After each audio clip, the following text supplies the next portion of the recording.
All right, and I think we're live. Yay. Yay.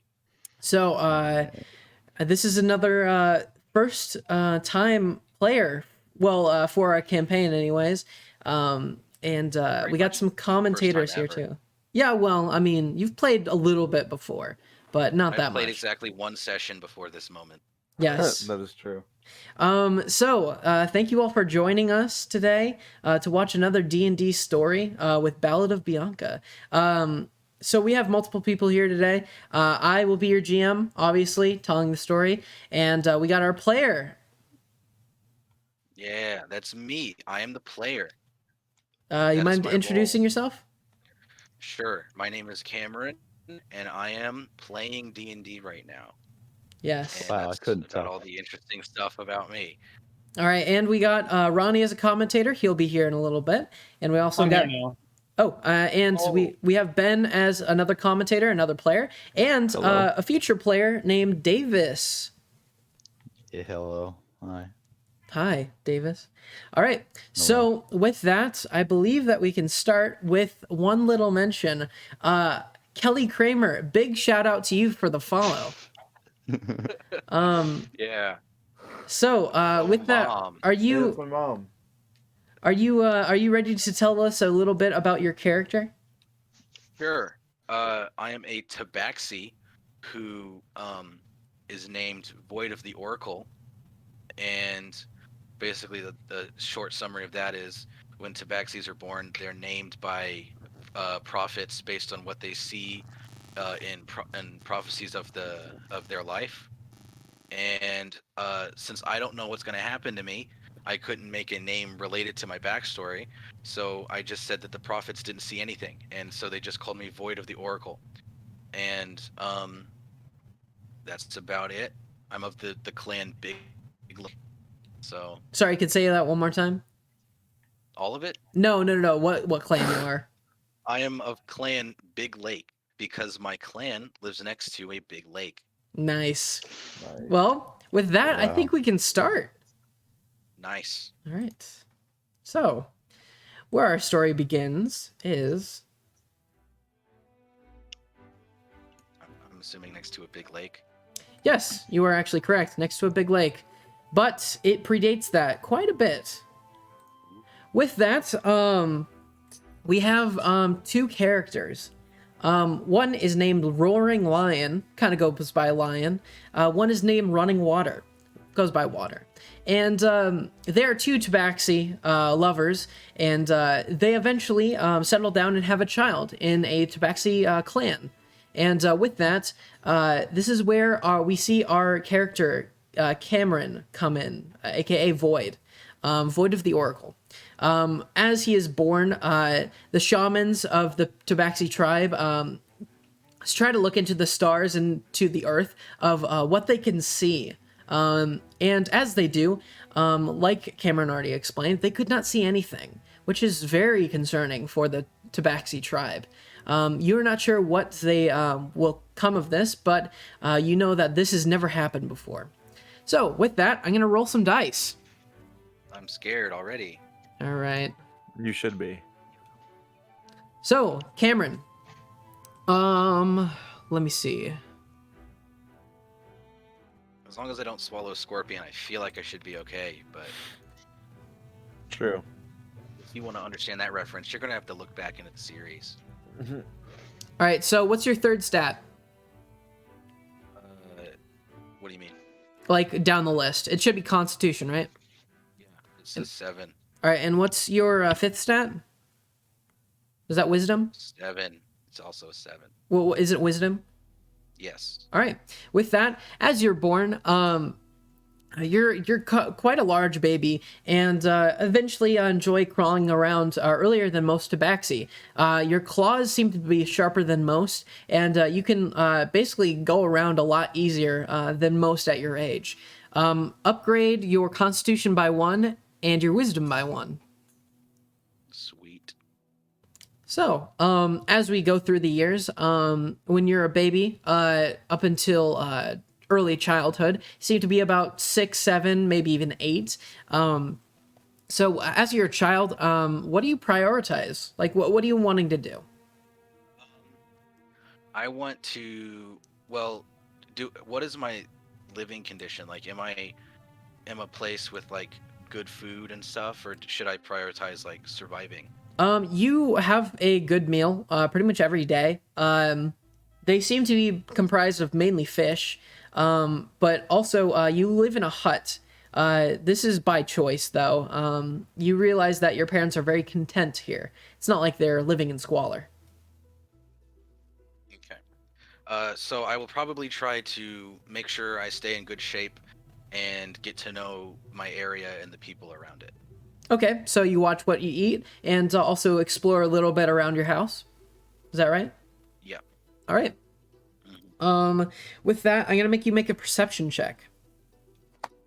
All right. So I will. That's a D20, correct? That is a D20, yes. That is a natural 20. Oh my What? goodness. All right. Yeah. All right. Let's go. So, as you look around as a little child, you see many tabaxi passing you. You also see a main road leading to a massive wall. You see the tribe that you are of as you walk around. It seems to be comprised about 30, maybe even 40 tabaxi, and they all live in different huts here and there. Some range in size, but your parents seem to be the middle ground. Okay. All right, so as we continue, eventually we get to a little later on with you growing up to be a very, very early teenager, 12, maybe even early 13. At this point, your parents have told you many things about the place you live. They describe your tribe as being of the name Thill, Thill. That's what they call themselves. And they are on the south wall of what they know as Hyde Guard. So they live outside the jurisdiction of the town, but the town loves having them. You realize that the tabaxi and the people living inside the town have a great relationship, and they've integrated quite well. The parents tell you of stories of when they were younger and found love for each other, and you also hear tales of the tabaxi coming here in the first place. You know the tabaxi are nomads. Your parents tell you our people are naturally curious in their ways and usually don't see each other for a long, long time. And the chance that your parents met up with each other and that they found this tribe was very rare, and you should be very thankful for it. They tell you that the tabaxis, long ago, lived in an ancient civilization full of tabaxi. And they tell you that they were once a great people, and eventually they were cast out of their cities and homes to go find the mysteries of the world. They say that they are destined to unlock the mysteries that lie beneath the earth. And they tell you that they believe that whatever you want to do with your life, you should be able to do it. But your nature will always get the best of you if you're not careful. So, is there anything you'd like to do or ask or say?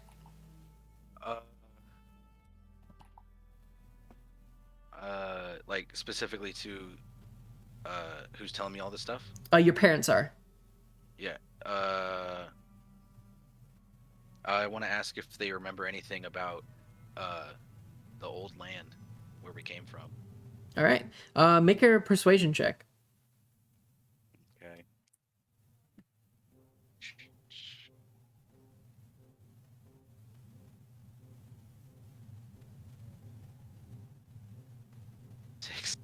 Six.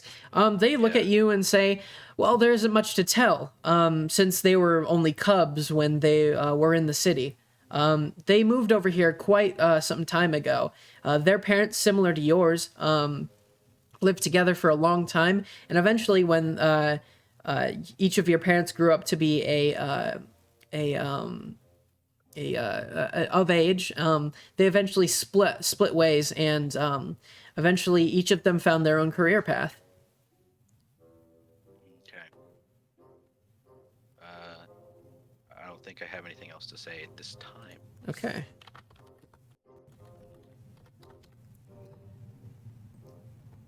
All right. From what you can learn as what you can remember as a child, you remember multiple things. You remember that besides your sort of dingy-looking hut, there was much life to it, and you enjoyed it quite well. You know, it was always filled with music. People would gather around your hut and ask to hear songs of the old days, and they would sing songs of the city that they were born in. Your father plays a flute, and your mother plays she plays a drum, like one of those like bongo like things, but it's only one drum. I don't really know what it's called. But that's what they play. And you realize your mother and father are very musically talented, and they're great performers. You grow up in a household that is very happy with each other, and a tribe that that you have integrated with because of your parents. So, eventually, we get to your early teenage years with being 13, 14. What would you like to do? I would. I want to try to make some friends, probably. Okay, yeah, just in the village? Yeah. All right. So, your parents see that you're wanting to go spend time with the village,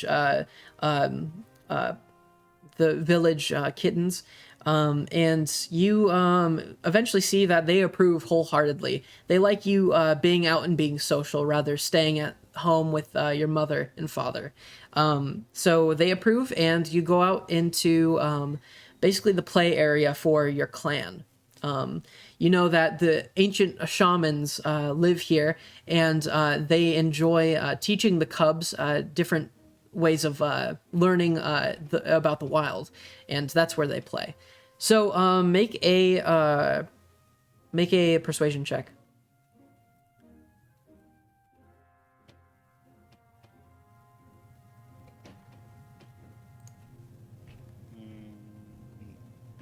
Minus. Wait, that's okay. 4. Hey. 4. Okay. So as you're growing up in with all the different cubs, you realize that it's a little harder to socialize. It doesn't come as easy for you, and you are not outcast at all. I mean, they are just children, of course, but they don't really play with you as much as others.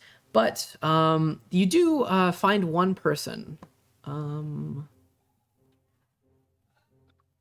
You see another person that looks very similar to you.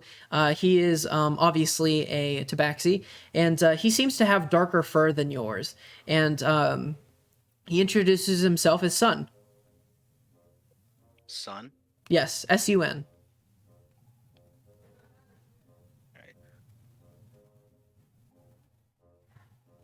Alright. Like, am I now in conversation with him? Or Yes, you are. Okay.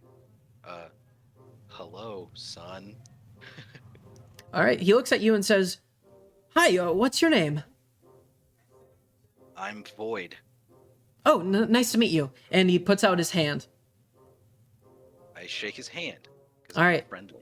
And as you do, make a strength saving throw. Oh no. Okay. 5. 5. Okay. As you shake his hand, he instantly grabs you and pulls you in and tries to tackle you to the ground in a playful manner. Seems to be like a small fight that you've gotten yourself into. So I'm gonna make you make a strength saving throw. Hey. Ew, what in the world? Oh man. As you try to block yourself from his seeming to be playful taps here and there, he eventually gets up and stands before you and says, "Come on, you're not even trying." I really am. I don't think you understand. I'm preparing myself. You're in a lot of danger. Make an intimidation check. Okay. 7. All right. So, as you look over and say that, he says, "Oh, you're a planner, I see, a schemer." And he gets on all fours and slowly starts prowling around you, making a circle. And he says, "Well, I can be a schemer too. I can plan way ahead of you."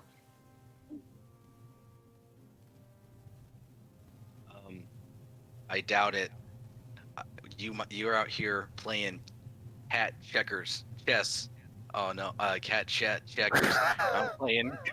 I'm playing cat chess, and I say it exactly like that, stutter and all. Nice. Make a persuasion check.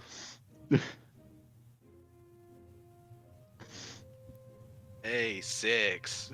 There Why? we go. Let's go. This All right. dice roller hates me. So he looks over at you and gives a chuckle, and he eventually stands up on 2 legs and reaches an arm out for you and says, "You know what? I don't think you're really meant for these games." He says, "Well, it's nice to meet you anyways." You better watch your back. He laughs again and says, "Well, maybe we can have a rematch sometime." You'll never see it coming. All right, do you take his hand? What'd you say? Do you take his hand? Cautiously. All right. Yes. As you do, he quickly grabs your hand and helps you back up, and he starts shaking it and says, "Well, it's nice to meet a new friend. I was noticing you were hanging out by yourself. I was wondering, why don't you go play with us?" Is he inviting me, or is he asking why I'm by myself? Oh, he's inviting you. Oh, I'll go with him. All right. So as you do, you realize that he is with another group of tabaxi that are playing some sort of game. It seems to be like tag, except on all fours, and there's some intimidation tactics being used. So as you approach, he introduces he introduces all of them to you and says that he's Void, and he looks over at the different tabaxis, and one eventually stands up, seeming to be with pure white fur and black spots on him, and says, "Huh, Void? Is that really you?" Yes, and you are. He looks over at you and says,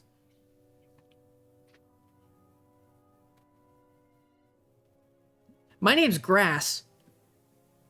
Do you remember me?"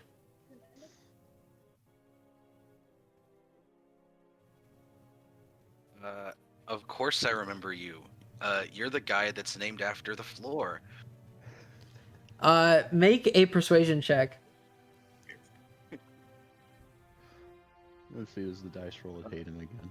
Yeah, I'm gonna get negative numbers now. Oh, it's a 0. 'cause Oh I got my a 2. gosh. He I looks got a over 2. you, Oh wait, no, confused. hold on. It's a 1. I forgot. I had a 1. I have a -1 in charisma instead of -2. Okay. I've been using it, but still a 1. All right. So, as he looks over, he looks confused for a moment and says, "Don't make fun of my name. My parents gave me that name." And he starts stomping towards you and says, I can't believe you don't even remember me. I remember you as a cub. You're always the weird one." And he looks down at the ground, looking at your stature, realizing he's a little bit taller than you. And he says, "My parents told me about you and your family." He says that your name is cursed. The people couldn't even see into your future. Hey man, I don't mean any offense, bro. I love the floor. I don't know where I would be without it. Some could say you may be in the void. Make a persuasion check. Hey, come on, dice roller. Come on, the dice It roll is a 5. God. Oh, my. So as you say that, Sun eventually gets in between you two and says, "Hey guys, we don't need to fight. I mean, come on, he's just like all of us." He looks over at Grass, and Grass says to the both of you, "Well, if he's playing, I'm gonna make my own group." And he eventually gathers up a couple of the cubs and starts playing another game. He looks over back at you, Void, and says, Well, if you'd like to join us, I'd allow you to, but Sun can't join us. Well, no, I'll just go back to what I was doing. Yeah, Sun can stay with you guys. No. I'm saying, okay, Grass made his own group without Sun and you. And he told you, you could join without Sun. Is it? Yeah, no. I'm good. I'm good. Sun looks over at you and says, "Well, if you want to play with them, I wouldn't mind." I wasn't playing with them before. I'm fine. He looks over at you and says, Grass does, and he says, "Huh, fine. I'll go play with all the other kids." And he eventually prowls off with his seeming to be early childhood pack. And Sun looks over at you and says, "Wow, I've never seen him act like that. I wonder what's gotten into him." It's probably because I said he was the floor, but I mean... I thought that was funny. I did too, but I mean, if you couldn't tell by the fact I was by myself, I'm not very good at making people laugh. No, I think you're great at it. And he pats you on the back. Make a strength saving throw. Oh, come on. Potential love interest? No. It's a 10. A 10? As he slaps you on the back, you realize it was a little harder than you were expecting, and you kind of stumble forward, but you catch yourself. And he says, "Oh, sorry, I didn't mean to do that. Anyways, here, I want to introduce you to someone. I have a grandpa here. He's one of the oracles." Oh, cool. I'd love to meet him. All right, so he eventually hops off, and do you wish to join him? Yeah. In the center of where all the cubs are playing, you see an old tabaxi with almost whitened fur here and there. You see that his original fur color was a bit brown, very dark yellow in some places, but some of his fur has grown white, and the fur on his chin has grown quite a bit, and seems to be holding some sort of staff with tied on it some sort of balls with rattling things inside. He seems to be sitting down meditating, and as he does, Sun pounces over at him and says, Grandpa, I found a new friend." And he points towards you, and you see the grandpa eventually kind of shakily get up with his staff and start walking towards you, and he says, "Oh, I see. What is your name, little cub?" I'm Void. "Oh, I see, Void. I haven't heard that name in quite some time. How have you been with your mother and father?" We've been great. You know, in our hut, doing the music, classic tabaxi things. "I see. Yes, your mother and father were quite the bards. Anyways, I'm glad to see that you've taken a liking to Sun." Yeah, he's great. He actually introduced me by having a little fight, but he won't tell you, but I beat him pretty bad. He looks over at you and looks concerned for a moment and says, "No, I beat you." And then it takes him a moment to realize you were joking. And he says, "Oh, yeah, he likes to joke a lot."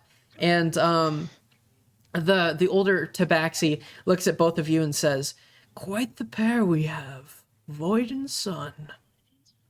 I must get back to my meditation, but if you ever have any questions for me, come and ask." Cool. I'll keep that in mind. What was your name again? His name is Eclipse. That's cool. All right. I will keep that in mind. The lighting in my area is not working, so... It's okay. It looks pretty good. Yeah. Okay. Eclipse. Got it. What was the last thing you said? Sorry. He said if you ever need anything or want to ask any questions to him, just come by and ask. are you available to right now? He looks over at you and says, I must meditate for a moment. Come back in a little bit. All right. So do you just wait a while and just hang out with Sun, or do you do something else? I'll hang out with Sun for a little bit. Okay. As you hang out with Sun, the more and more you do, the more you realize that he's quite the talker. He talks to you all about his family and about his grandpa and how great he is. And he also tells about how many friends he's gotten in the tribe. He says he likes everyone that he's met here, and he's glad that he's met you. And he says he's not met a cub funnier than you. Thanks, man. I try a lot, being and all I can do is tell jokes to myself every night, and it's a sad life, but it gets me by. That was another joke, by the way. Oh, yeah, funny. Yeah. He says, well, if you ever get lonely like that, you can come to me or any of the friends here. And he gestures towards everyone playing around. I don't know about the other kids, but you seem pretty cool. Oh, don't worry. I mean, Grass is sometimes a little on edge, but I mean, he's a good guy. Okay. Sure. I'll keep that in mind. By the way, have they asked you yet? Your parents, that is. Are you heading inside the walls? I've never really thought about it. Why? Is there anything I should know about? Oh, they haven't told you? No. There's a school of magic. Oh, really? Yes. Oh, Wait, you must go how talk to your do parents I right know now. about magic? You have no idea what magic is. Oh. I'll definitely ask them about the magic. Just so we're clear, magic is like a kind of I don't know. What is magic? He laughs at you and says, "You're funny." You should go talk to your parents about it, though. I was told not to talk about it that much. Some people, aren't allowed inside the walls.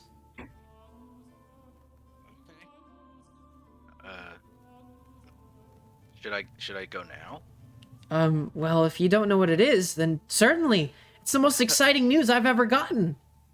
Okay. Okay. See you later, I guess. Yeah, come back when you're done, okay? Sure. All right. So as you head over, you head back to your house in a little bit of a hurry because you're not sure what he was talking about, and maybe that sparked a little bit of something in you. And eventually, when you get to your house, your parents seem to be making something, filleting fish, and they look over at you, and your father says, "Oh, hello, son. Was your day good at the village square?" Yeah, it was great. I met a new kid named Sun, and I met a new kid named Grass. One of them's cool, one of them isn't. The cool one was telling me about some magic school inside the walls. What's all that about? Well, and he looks over at the wife, and she says, we weren't sure if we were going to tell you at this age, but it is getting pretty soon, and we just didn't want to get your hopes up. She looks over at you and says, well, have you met any of the village elders over there? I met one. He's called Eclipse. Oh, Eclipse. Yes. He was the one who did the ceremony at your birth. Oh, he didn't. I don't think. Oh, yeah, he did mention that, actually. Yeah, I was going to talk to him, but he never came back, and then, Son brought up the magic stuff, so I thought I would come and ask you guys about it. Yes, he's a very nice man, so if you ever have the time, you can talk to him. And she looks at you and says, well, sit down. And they both sit down and stop what they're doing and kind of look at you in the eyes. And she says, now, you're born very special, and everyone here is born very special. As Tabaxis, we believe that every one of us has something unique that we have to do in our lives. And the husband looks over and says, yes, very unique. And you'll have your own story too, just like we had ours. And he puts his arm around his wife. And he says, well, whatever that story is, just remember that no matter what happens, you'll always be our son. And the wife looks over at you and says, yes, we'll always love you. And she says, there are certain tabaxi that show promise, and they're chosen to go to a special schooling. And if you don't get picked, that's fine. That's absolutely fine. And in that case, we can send you to regular school within inside the city walls.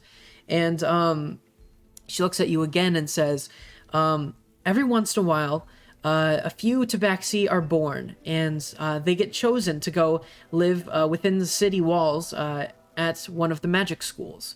And she says the magic school is called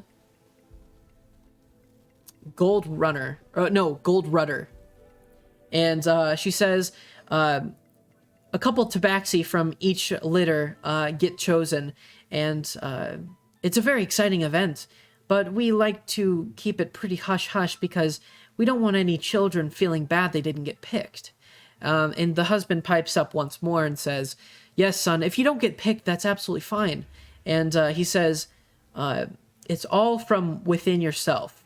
Whatever you show the elders, whatever you tell them, they'll take that into consideration in choosing.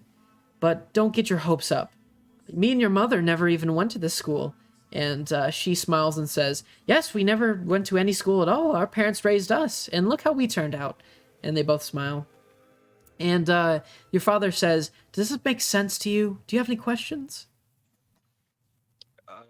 I mean, I think I get it. I just, why, the only thing I don't understand is why is this school so much better than regular school if you keep saying it's fine no matter what I do? Well, we just want to make sure that you know that it's okay if you don't get in. Okay. If I wanted to go to the school, do you think I could make it? Yes, of course. If you tried your best, I'm sure you could do it. But it's not meant for certain people. And even if you don't want to do it, that's fine. We can just school you here or even inside the walls at a regular school. Okay. And that is completely up to you. Don't decide right now. Have some thought on it. Okay. All right. So with that, do you wish to head back to the place to go talk to the grandpa, or would you like to just stay here for the rest of the night, eat, or what? I want to go back to Eclipse. All right. So as you head back, you see he's still meditating, and as you approach, he lifts up his staff and starts walking towards you again, very slowly. And he says, "Oh, I see you talk to your parents. Is that right?" Yeah. Tell me about a magic school and stuff, and they said that you were there at my birth and you gave me my name. I have a lot of questions. He kind of chuckles to himself and says, I saw it in the stones. And he points over where he was meditating, and you can see some different shells and stones and a cup kind of on its side. Sorry, could you say that again? He said he saw it in the stones, and he points over to his little table where he is meditating, and you see some different seashells and rocks and a cup on its side. How did the stones give me my name? He chuckles again and says, from many, many years of living and contacting those beyond us, and kind of reaches out and stretches his arms a little bit, and he says, there are certain beings higher than us, especially for us tabaxi. So, okay. They can see your future. Oh, so what did my future say? Well, do I get to go to the school? They don't work like that. They know everything that you're going to do, and everything you're going to say, and everything you're going to think. But for us mortals, we only get a glimpse at that. And for us tabaxi, we are very, very lucky. We get to see an important part, a name, and that's what you are given.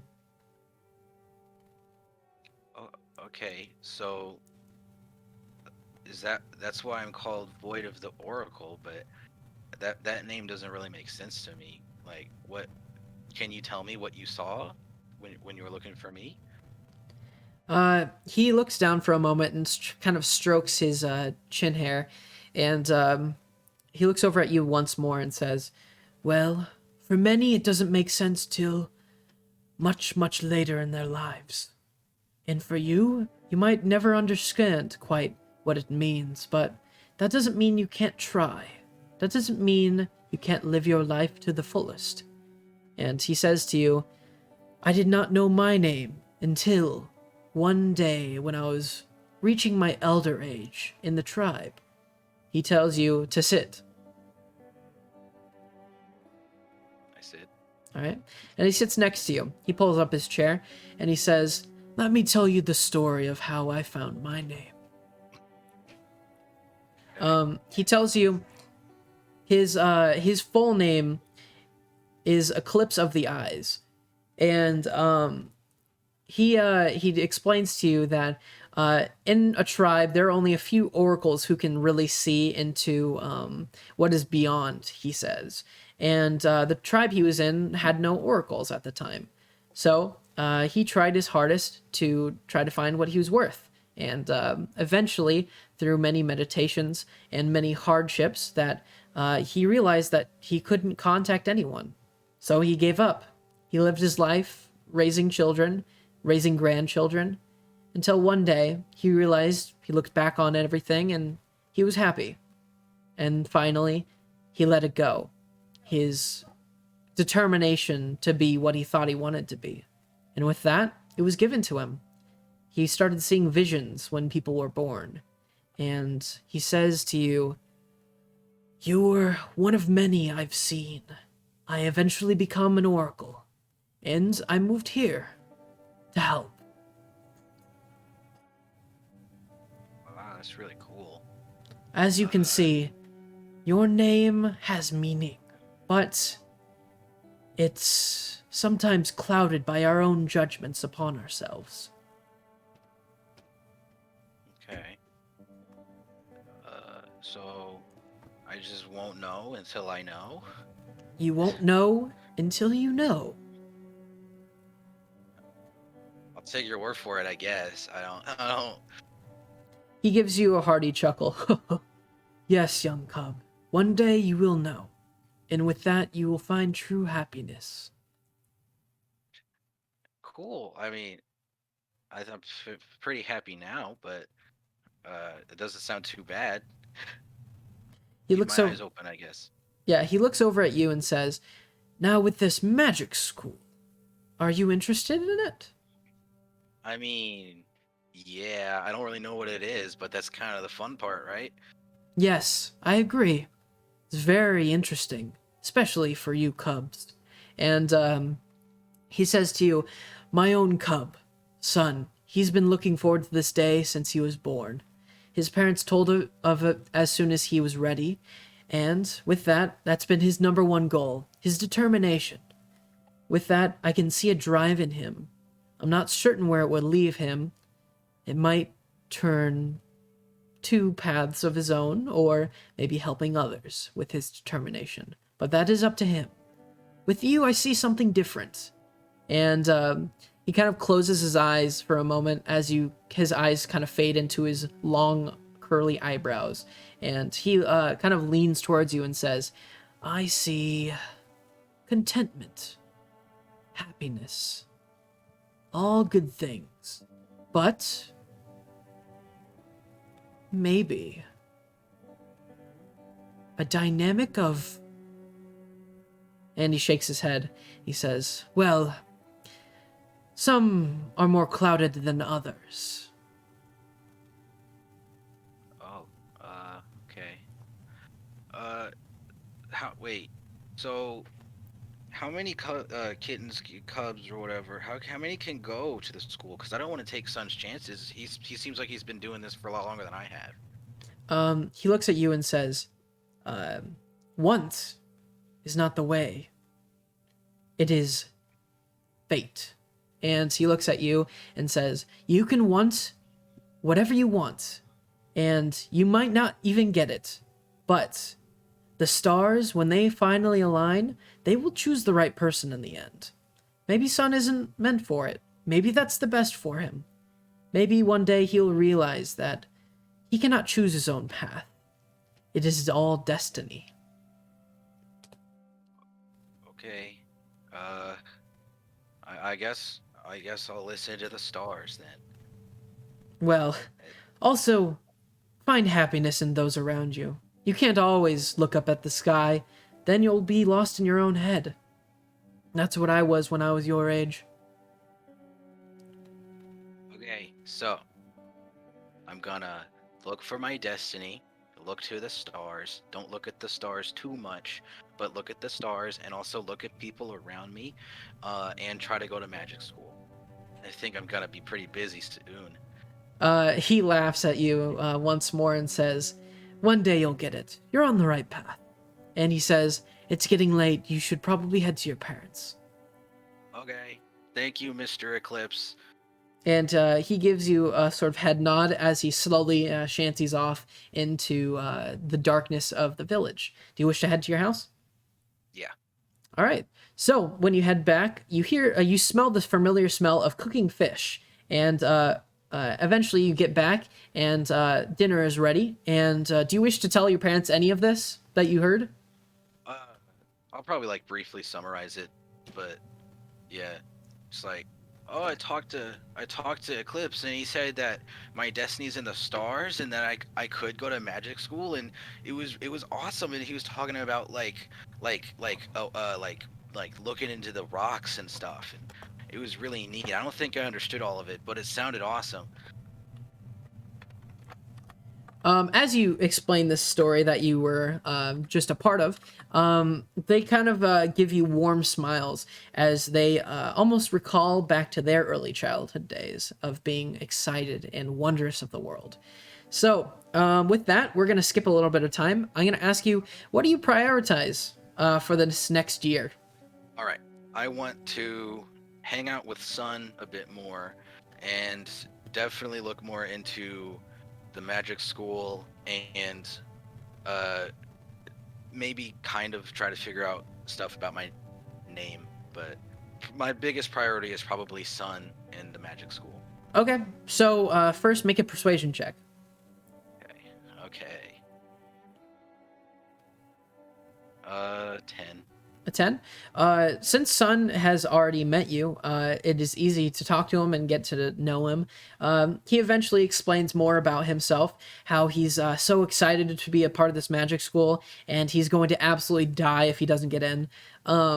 He also tells you of how he grew up around all the other cubs, and how his parents always raised him like on the like outside by himself with all the other like children. So he's gotten used to like everyone. He knows everyone by name, and he's quite popular, you can tell.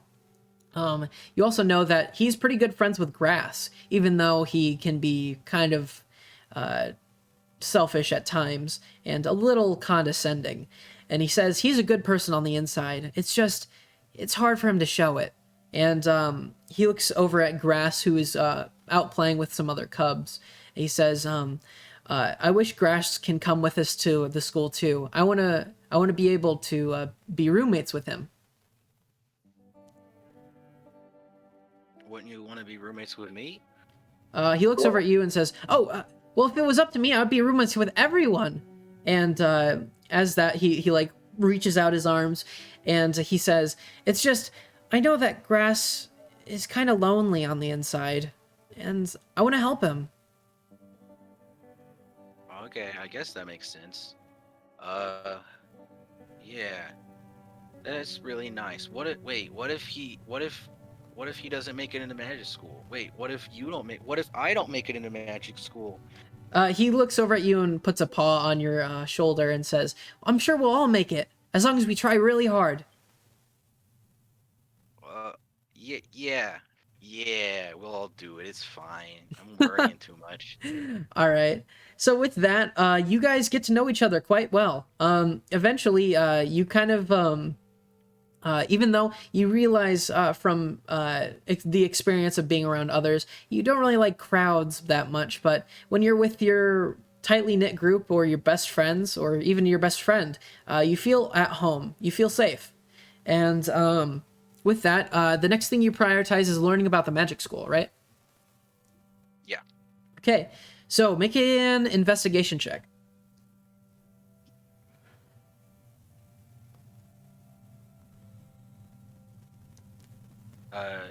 Nat 20, but it Oh has- my gosh, that doesn't matter. It's just a nat 20. Okay. All right. So with that, you do kind of not interrogate people, but kind of ask around with your parents and the oracles. You get to meet a couple other oracles rather than Sun's grandpa, and they tell you a couple things about it, since it's not like a guarded secret from kids your age. You realize that this town,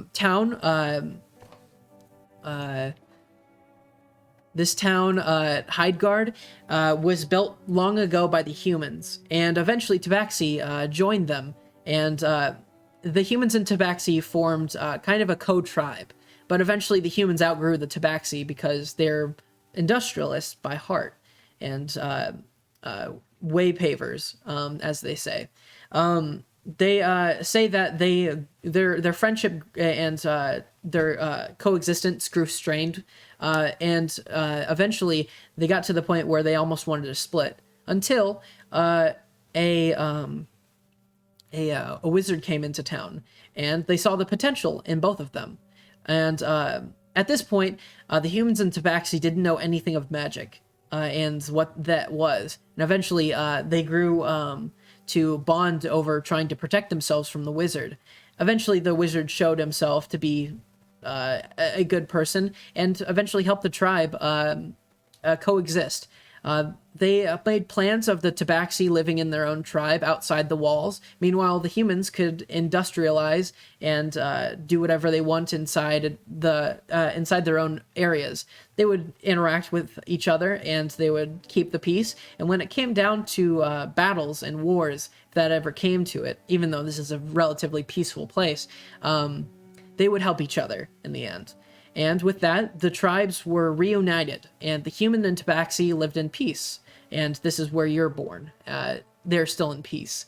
You also know that the Gold Runner, he was a person who built a wizarding school to teach fellow youngsters the ways of the multiverse and those beyond us. And with that, young children were able to go to the school, and eventually it grew and grew and grew until one day it actually became its own sort of private area where kids could go there at an early age and basically live there for most of their upbringing and kind of learn from the teachers and live with their friends in different wards. So with that, there are other opportunities for other children if you don't make it in the wizarding school. There are places like the valleys, which have quite good education for those looking for maybe masonry, fishing, even building sometimes. You also are told that there are 3 different wards in the building that kind of separate them. Different areas to hold the children. And each has their own, like, basically hierarchy. So that's what you learn from your investigation over the year.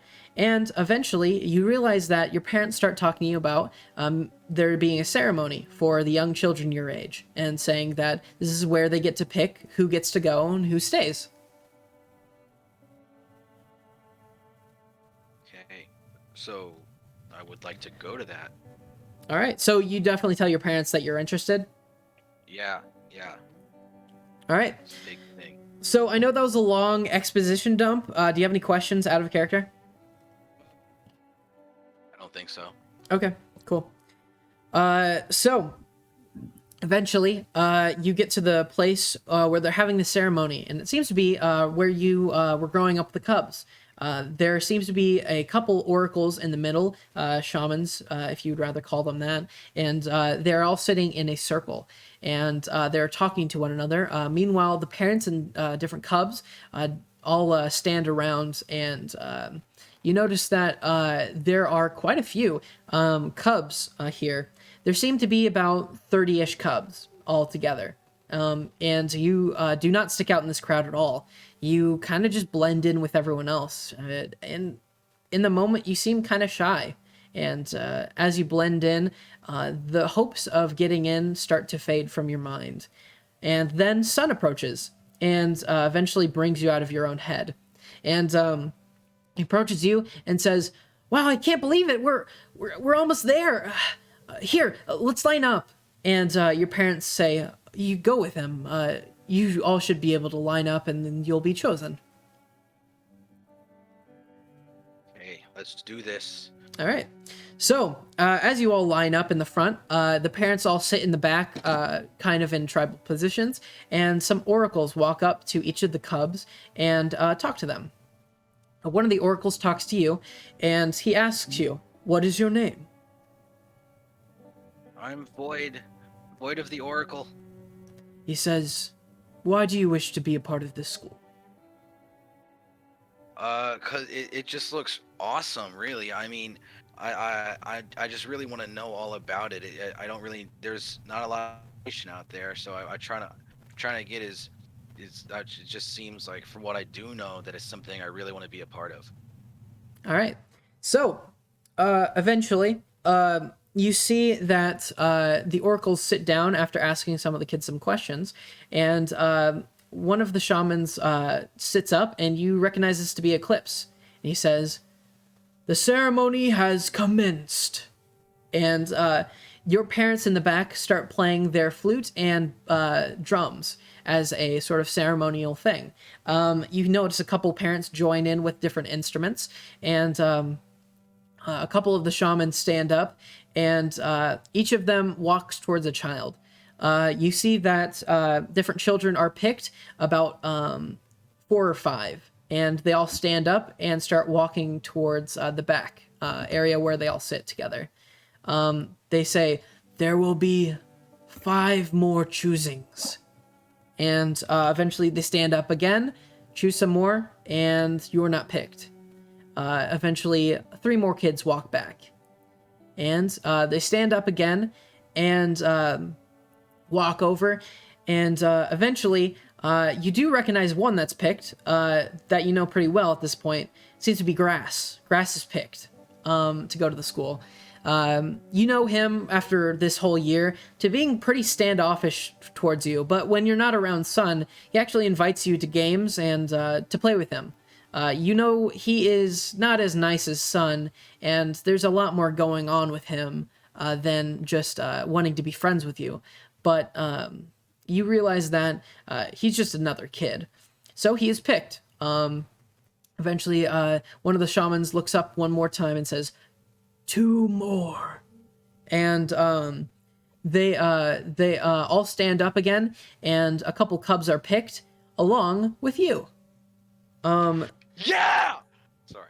You just got into Hogwarts. Let's go! So, sorry, what? Out of game, if I wasn't picked, I was gonna do that thing from the SpongeBob movie where he reacts like he is picked until he realizes he wasn't. Okay, Anyway. I kind of want to retroactively say you weren't picked for that, but No. all right. So, what is your Oh, Eclipse is the one who picks you, by the way. What is your reaction? That really loud scream he did. That was his actual character's reaction. Did Sun get picked too? No, he did not. Okay, so I'm gonna be like, yeah, and then I'm gonna look over at Sun. I'm gonna be like, oh, it could have been any one of us. Dude.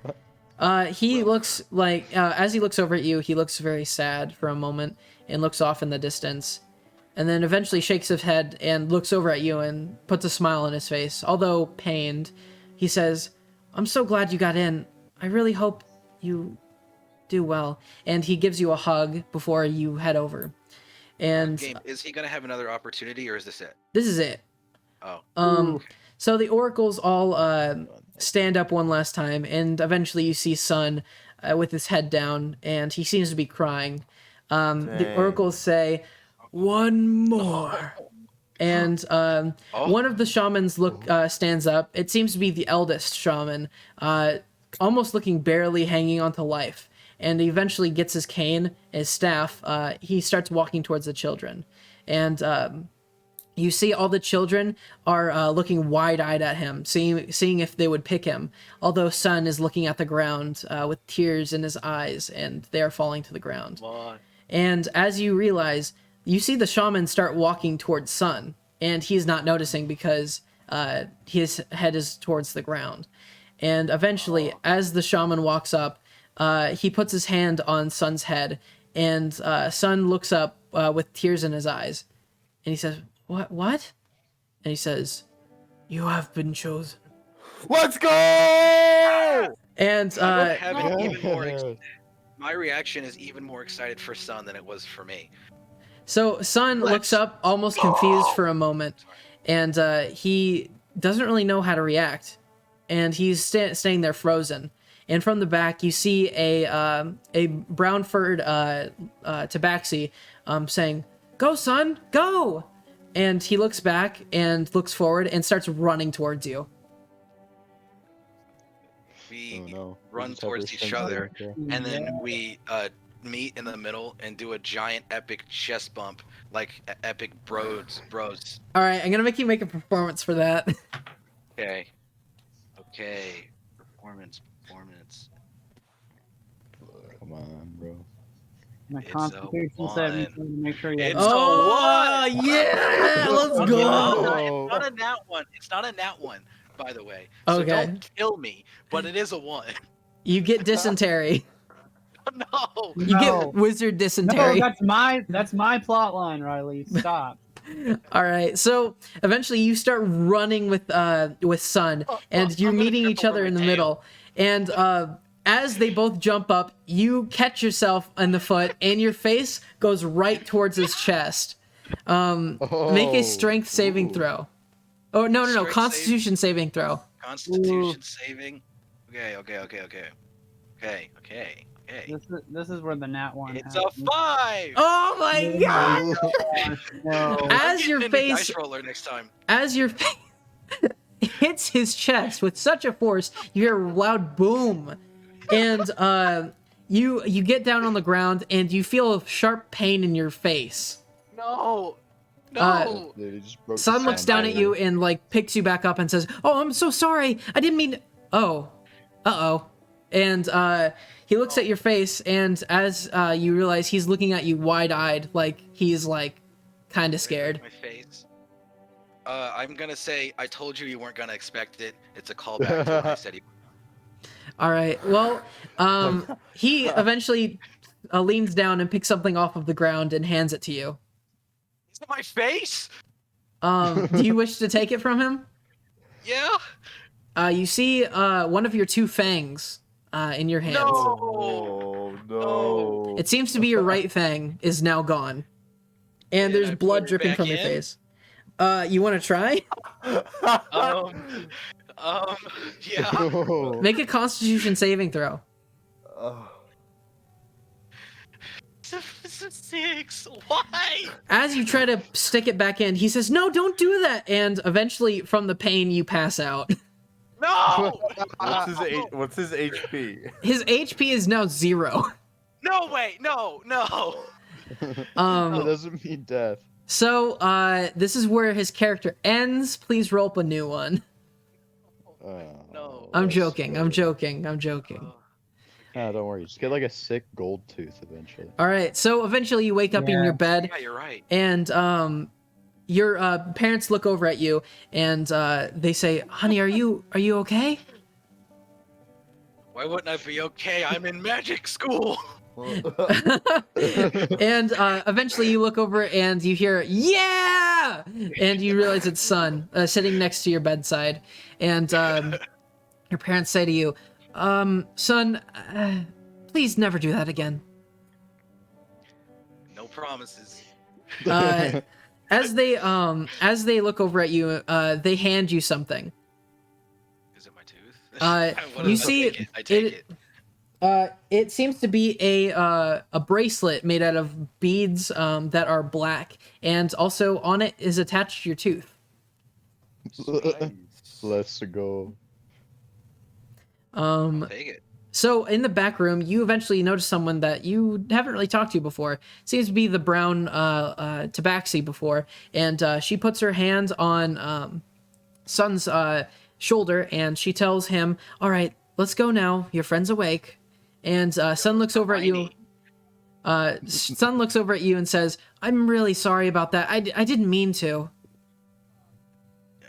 And I say, bro, we're in magic school. A smile comes over his face and says, "Yes, we should be able to head out in about a month. But until then, I can't wait. I'm gonna get all my supplies." Yeah, dude. Magic school. And he looks over and says, "Magic school." So, I specifically do not chest bump him again. all right, you were in your bed, kind of hurt at 1 HP. So you kind I would of assume- raise my arm and go, yeah. all right. With that, him and his mom head out, and your parents tell you to rest. Okay, I will do that. Actually, before I do that, I'm gonna say, yo, mom and dad, I'm gonna do so much magic school. You guys are gonna be so proud of me. It's gonna be awesome, and I'm gonna be the best magic school goer of all time. And then I go to sleep. Okay, yeah. They say that we'll talk about it in the morning. Oh, So, oh well, I go to sleep. Classic. all right. With that, are you guys all right with us taking a little break? Yeah. Sure. All right. Yeah. And with that, thank you all for watching. We will be right back. So stay tuned.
And I believe we're back.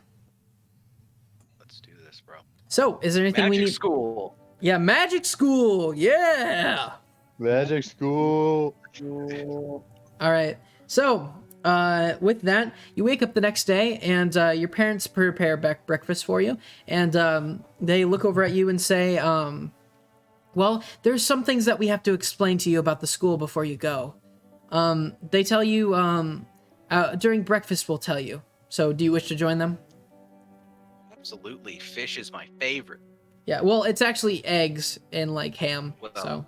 eggs are a close second, so All right, cool. So, they eventually sit you down and tell you how the school basically works. You are meant to live there on campus, basically, for most of the year, with breaks here and there with the changing seasons. There's one break for spring, one for summer, one for winter, and one for fall. And you'll just basically come back to the tribe for then, and you'll be able to be with your parents. They say they won't be able to visit you inside the school because it's very private. The reason why there are like only a few that can go is the price to learn there is so extremely high that no one, like barely anyone, can just pay to go there. And so what the Hyde Guard does, since they have such a great relationship with the Tabaxi, is they sponsor some human and Tabaxi children, and they allow them to go there for free. And that's why they get to choose, basically. And basically, the Tabaxi choose their Tabaxi, and the humans choose the humans. So they tell you that you might be one of the few Tabaxis there are there, because no one else in the village is going except for the ones chosen, and obviously the ones who are still there.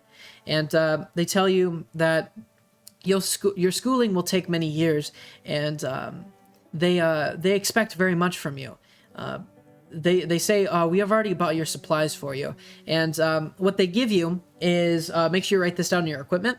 They give you a stack of parchment paper and a inkwell pen, so you can write. They also give you a detailed map of Hyde Guard. okay. And they also give you what seems to be like a book for you to put certain things in, like a journal. Got it. They tell you that there are 3 wards in the school that you get to be basically placed in. You will spend your first year in the common ward, is the unofficial 4th ward, where all the children stay before they are chosen. Basically, How old am I here? you just turned 13. So when you're 13, you will be going into the school. They tell you that your first year there will be just meeting the teachers and starting your schooling, and your teachers all at the end of the year get together and choose where you will be best placed. The different wards are based on different personality traits, so you can be with basically people who would build you up personality-wise. And they tell you that no matter what you get placed in, just make sure that you are kind to everyone there, because we hear that sometimes in the schools there comes rivalries. And they tell you that there are different things to do there. There are different classes you can sign up for, but for the first year you just get your general studies done. So do you have any questions for them? How often am I going to be able to write Like to us? letters? Yes. They tell you can use as much as the paper as you need, and you can ask more from your teachers. They tell you that whenever you want to write us or talk to us, just make sure you write a letter and give it to one of your ward leaders. All right. Do you guys know anyone who's ever been to the school before? They look at you and they say, we know a couple who have been here that long. And they say when they first got here, they used to live in the actually inside the walls with the humans, because they weren't sure if they fit well with the Tabaxi. they tell you that they used to be bards for a local tavern in there, and they tell you that basically they spent most of their lives inside the city performing for the people in the tavern and just getting by. They say when they moved finally from there to the Tabaxi village, they eventually met some friends in their early adulthood ages, and they say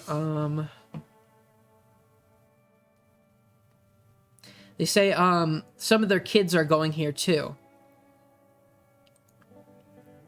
One second, I need to look something up.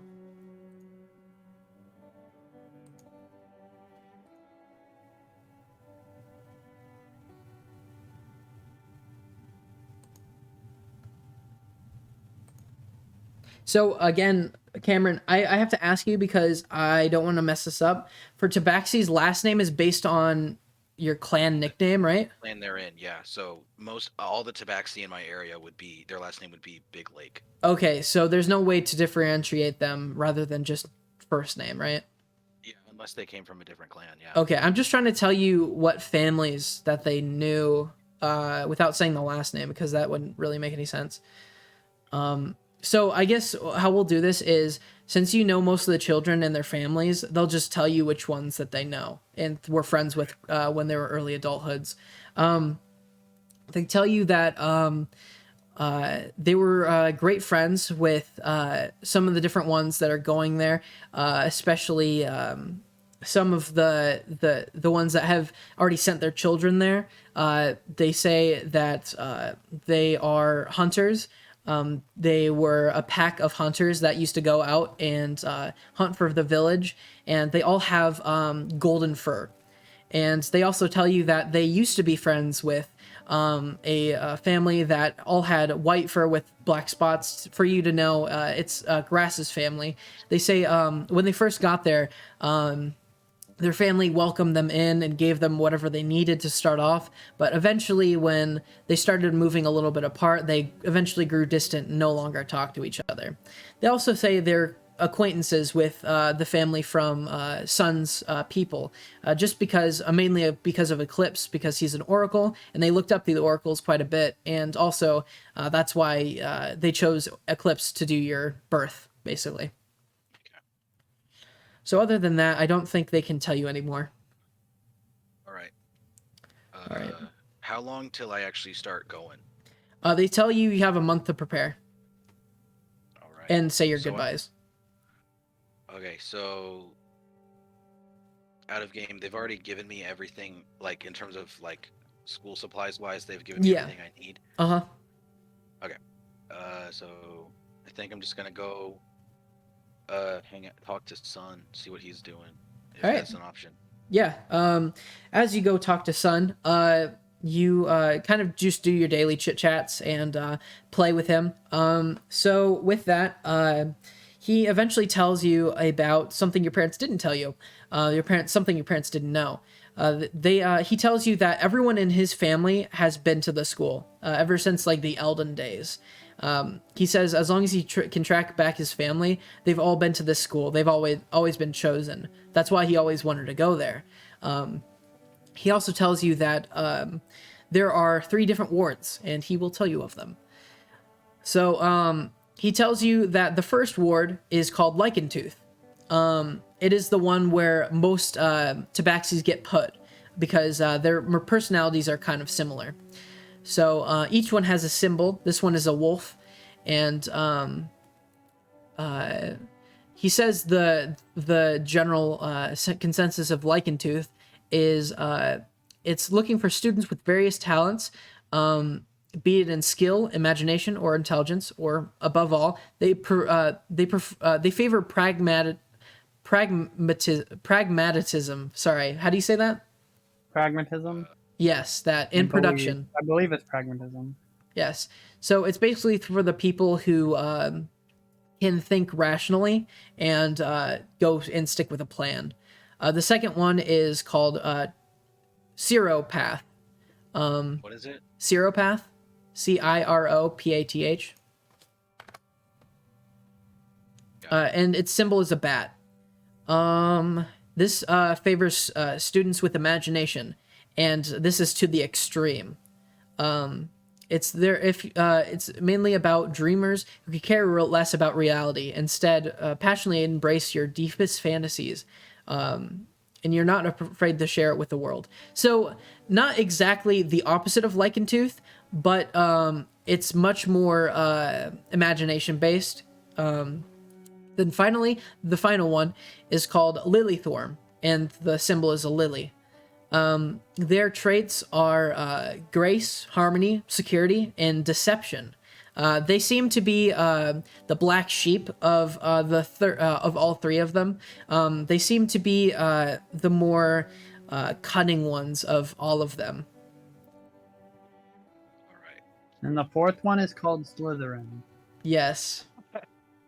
All right. So, this is what Sun's telling me. Yes, the sun tells you all this. All right. How do we know which one we're in? He says, well, that's up to the teachers. We get chosen after our first year, and they get to post us wherever they want. Do you have one you want to be in, or are you just gonna go where they tell you? Well, my parents were a part of Lichen Tooth, but, I mean, I'm not really sure yet. I mean, I kind of like Seropath, but that's just me. Yeah, Seropath seems like the best one in terms of what I would want to be in. Lilythorn sounds weird. Yeah. He likes flowers anyway, right? And he gives you a giggle and says, yeah, that seems like it would be for girls. Yes, stupid, dumb little girls that are stupid. All right, with that, what do you prioritize for this month? Just give me one or two things.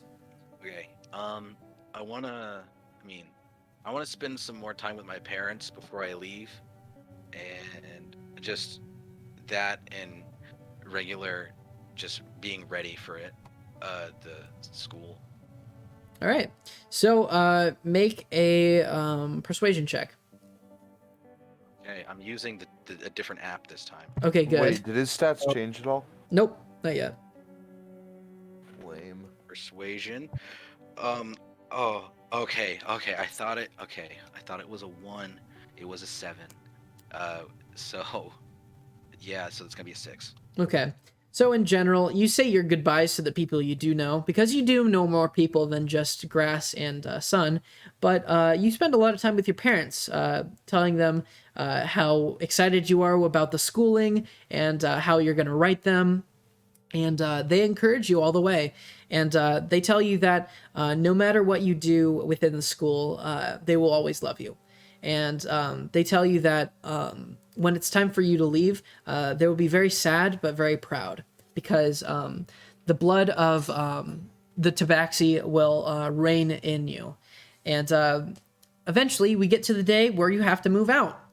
So with this, we're going to upgrade some things about your character. Hey, Brad. All right, so when it comes to strength, since you were friends with Sun and stuck with him for quite a bit, he's always on the side of always trying to be more rough with his play style. So eventually you do have to get a little tougher. So I'm going to add your strength to +1. All right.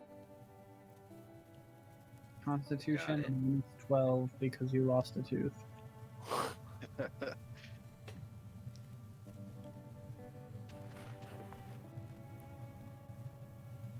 All right. You that done? Yes. Okay. So next is Dexterity. And with this, with playing tag, or the Tabaxi version of tag, with all the children and Sun, you also gain a +2 to your Dexterity. Nice. It's called. No, that was a dumb joke. I'm not gonna say it. So +2. I am now over 10 with 1 stat. Yay. Let's Yay. go. Let's go, Positive boys. modifiers. Yeah. This is Void. He's one of the boys. I think it's still +0 though, because it's 11. Oh, okay, yeah, that's fine. +0, but still. Okay. Not a negative modifier. Hey. So with next is your Constitution, right? Yes. With getting your tooth knocked out and eating pretty healthy, you live a pretty great lifestyle, and you toughen up a little bit. Add +2 to your Constitution. Hey, we're moving up in the world. That's another +0. Yeah. All right, next is what again? Intelligence. Intelligence. So with your investigations of the magic school, I will allow your intelligence to increase by 1. Sweet. Got it. All right. So then your wisdom. As you pretty much know everyone in town, I'm going to allow your wisdom to increase by 1. Nice. Okay.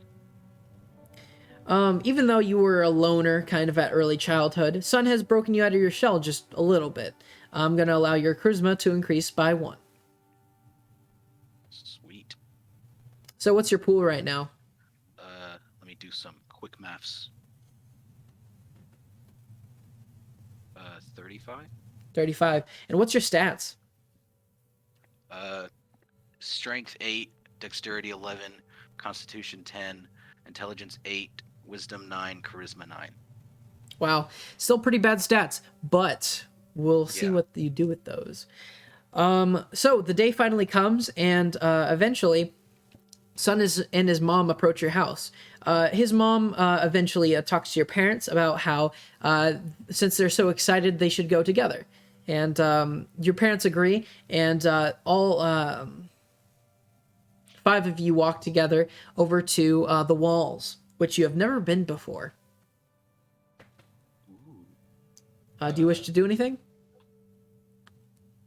I'll just walk to the walls. All right. I So might make some chit chat with Sun on the way, but actually, if you could look on Twitch real quick, because I have a map for you. This is the map you got when your parents gave it to you. Okay. So this is the map of Hyde Guard. You were on Thill, and that. it's up right now. Okay. Here Oh it wait. is. Should I screenshot this, by the way? Yeah, I'd recommend it, because you do have that on your person. Nice. I have the screenshot pulled up. Okay, so Hyde Guard is next to the lake, obviously, with his walls, and a river goes out.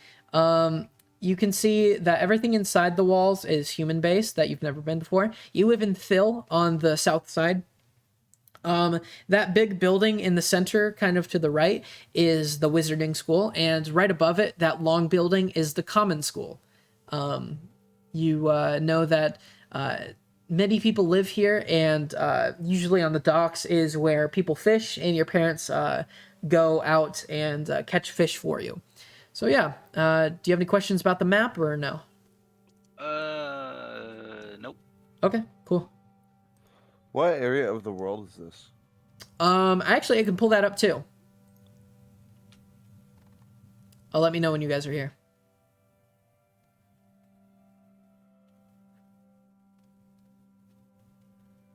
Here. All right. So, this is Kafali right here. And then this is the northern area. If you go down a little bit, we see the lake. And this is where Cameron is. Hyde Guard. Big lake. Big lake. So, Yeah, it's pretty far away from where you guys are at. yes. In comparison, you are way down here. Dang. So, yeah. There you go. So with that, you guys head over, and what you eventually see is inside the walls, it seems to be kind of, not, I wouldn't say dingy, but more dirty place than you're used to being. And as you walk over, some people give you some eye glances just because you're tabaxi in this mainly human area, and eventually you walk over to the building where you'll be staying. It's called Gold Rudder, sorry. And you eventually enter the big, massive open doors. And you see different parents with their children all walking inside. And through the common area, you see that a lot of people are gathering and going and signing up. So this is what your parents described to you as the year or the time of the year where all the parents who are wealthy enough sign their kids up, or if they're sponsored, they sign their kids up here also, until they're eventually led by one of the ward leaders over to their side of the building and set up for the night. So eventually you guys get in line. Sun looks very giddy in his expressions, and eventually you guys get through, and there seems to be a man with a parchment paper in front of him.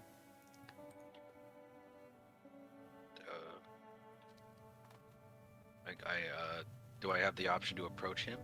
Well, all of you are approaching him. Sorry. Give me a second. Then I'll follow the group that is approaching him. All right, so you see that there's a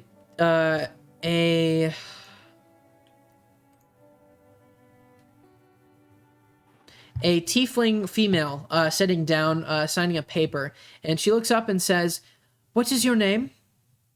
And she is pointing towards you. Void.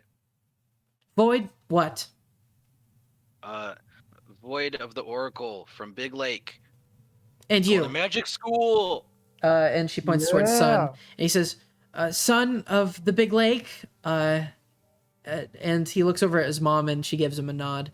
And she writes you two both down and says, "My name is Treya. You will be seeing much of me as your first year commences. I am the leader of the first years." And she tells you both that a ward guide will be over soon to guide you over to your area where you're staying. So, I'm going to have you guys step to the side. Is there anything you want to do as you're just standing there? Talk to Sun, I guess. Okay.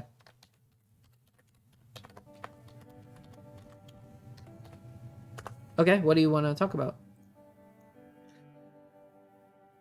Actually, instead of talking to him, well, no, I'll go ahead and talk to him. I'll talk to him about the place we're at. Just like, yo, this place, it's where we're at. He looks over at you and says, "Yes, it's really exciting. I don't even know what to say." And you see, this is the most nervous he's ever been. He seems to be usually very calm. Dude, you don't have to be nervous anymore. You made it. Now, all we have to worry about for the next year is magic school. He says, "Magic school!" And his mother gives him a shh, quiet. And you both look at each other and say, "Magic school." So, trying to pull something up here real quick. Out of game, would I know what a tiefling is, or Does would that be weird to me, or is that just that is something you've never seen before. If I was to describe her, it would be in long robes, seemingly very furry robes. She has sort of a bob cut with Furry? black hair. What? She's a furry? No, she's not a furry. She has long horns that curl along her side, and very pointy big ears and red eyes, bloodshot. nice? Okay. I don't know. I think I'm young enough to where that wouldn't really mean anything to me. Okay. I wouldn't really notice. So I'll probably just keep talking to him like, this is a big place or something. I don't know. This big place, isn't it? Wonderful weather we're having. Yeah. If you could give me 2 seconds, that'd be great. No problemo.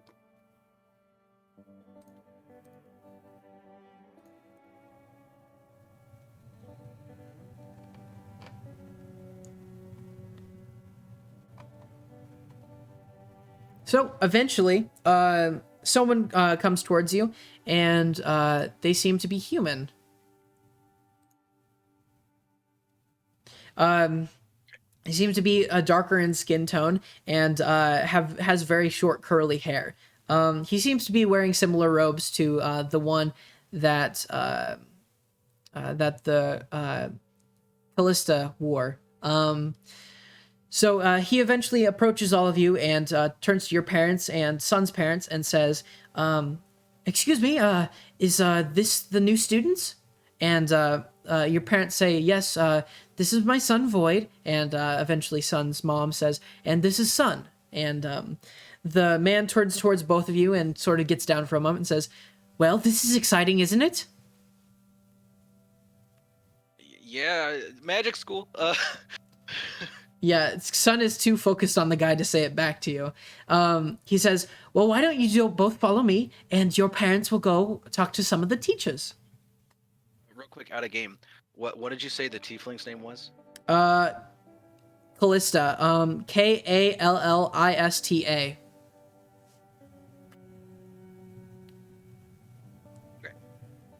I'm good.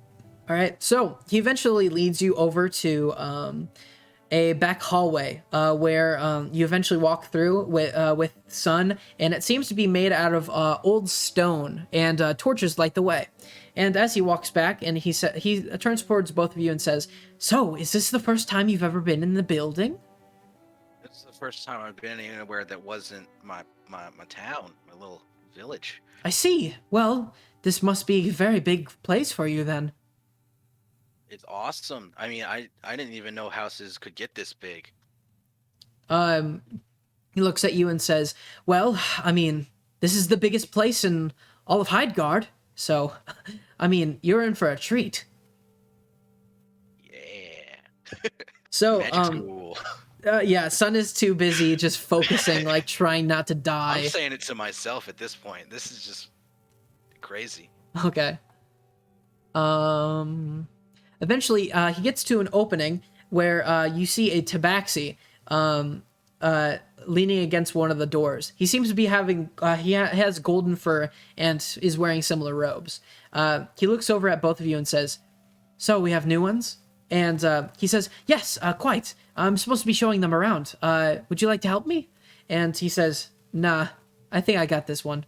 And he like steps in front of Caleb and says, "So, if you want to see the real tour, come with me." I look up at my my parents to kind of see. Oh, if, your like, parents have followed the other people. It's just you and Son. Oh, okay. Then I kind of look at Son, and his reaction is. He is like confused right now. He does not know what to do. He's kind of freaking out on the inside. Then I will follow him, and I'll be like, "Okay, let's go, son." All right. So, Caleb says, I don't believe that this is a part of the program. Are you quite sure? And the Tabaxi looks at both you and him and says, "Who do you think would show him around better? A Tabaxi like his own kind, or a human?" And he says, "Well, I guess if you really think it's best." And the Tabaxi takes both of you and leads you down a different hallway. Eventually, you both come to the end of the hallway, and he says, "So, what's your guys' name?" I'm Void. This is Son.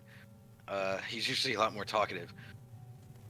He's just looking like straightforward, trying to keep his eyes straight. And he says, "Well, I mean, both of you got accepted. Did your parents pay?" No, we were just chosen from a group. Oh, you were one of the chosen one. I guess you could say that. Yeah, pretty special. He eventually looks over at you and says, "Well, I'm going to tell you something, a little secret." And he leans down and says, "If you go inside this room, make sure you don't make a peep, because this is where you're going to be sleeping. And some people are asleep right now. So just find yourself a bed and get yourself comfortable. Start making it, okay? I'll be back in a little bit."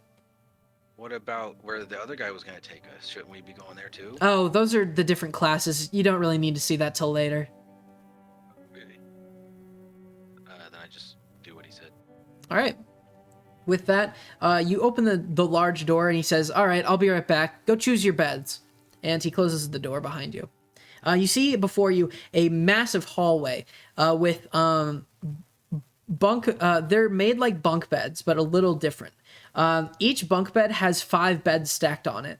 So the ladder is massive.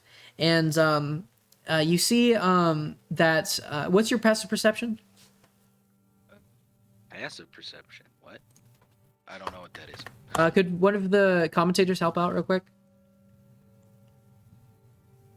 Yeah, what your passive perception is, it's isn't it 10 plus your wisdom modifier? Riley, Oh yeah, Riley or it Ronnie is. wanna- It is. Yeah, so it's just gonna be 10 plus your wisdom modifier. And would having a proficiency in regular perception affect that or no? No, it doesn't. Just your wisdom. Okay. So then it's 9. Yeah.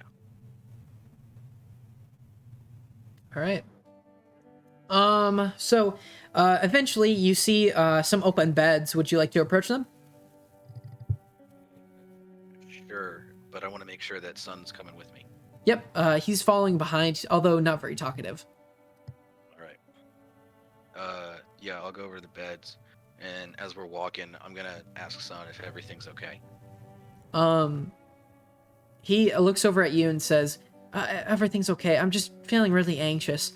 And you realize his face is looking a little pale through his fur.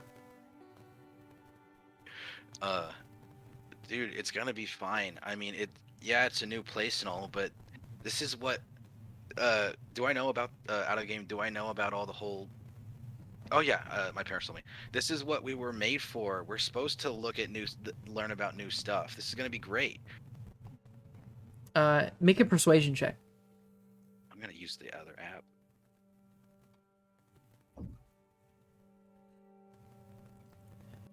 Oops, press the wrong button. And persuasion. It's a 6. 6. Well, Dang, I had a sneeze. Still have a sneeze. Dang it. I think it's gone. Sorry about that. rest Could you say that one more time? it was a 6. A 6. The line? Or the number? The number. Got it. Yeah, the number. So as he looks at you and says, I guess you're right. It's just, I really don't want to mess this up, and it's just, there's a lot of pressure on me, and I just don't know how to handle it. Hey, bro, we were chosen. It's not, we didn't pay to get here. That means we have something special about us. We'll probably have a leg up over all these other kids anyway. And even if not, the fact we're here means we're already on the right track. We're gonna be fine. All right, make another persuasion check.